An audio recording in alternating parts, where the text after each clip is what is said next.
భయపడకుడి, ధైర్యంగా ఉండండి అనే మాట అనేది దెయ్యం ఇంకొంచెం భయపెట్టింది. ఏం చేసింది చెప్పండి? దెయ్యం ఇంకొంచెం భయపెట్టింది, దురాత్మ ఇంకొంచెం భయపెట్టింది, దుష్టుడు ఇంకొంచెం భయపడతాడు, ఇంకొంచెం వాళ్ళకి భయాన్ని కలుగు చేస్తాడు. కానీ యేసుక్రీస్తు అంటున్న మాట ఏంటంటే భయపడకుడి, ధైర్యంగా ఉండండి అంటున్నాడు. ఏమంటాడంట? భయపడద్దు, నీళ్ళ మీద నడుచుకుంటూ వస్తుంది నేనే, నీళ్ళ మీద నడిస్తేనే మీరు ఎంత ఆశ్చర్యపోతున్నారు.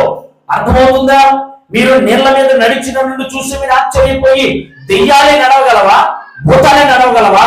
దానికి మించి దెయ్యముల కంటే, దుష్టుడి కంటే, దురాత్మ కంటే ముందు ఒక అద్భుతమైన శక్తి ఉంది. ఆ శక్తి కూడా నీళ్ళ మీద నడవగలదు అని దేవుని కుమారుడు ఏం చేశాడంటే శిష్యులకు సాక్షాత్తు ఆయన నడిచి చూపించాడు. అందుకనే అన్ని నామముల కన్నా పైనున్న నామము చెప్పండి, అన్ని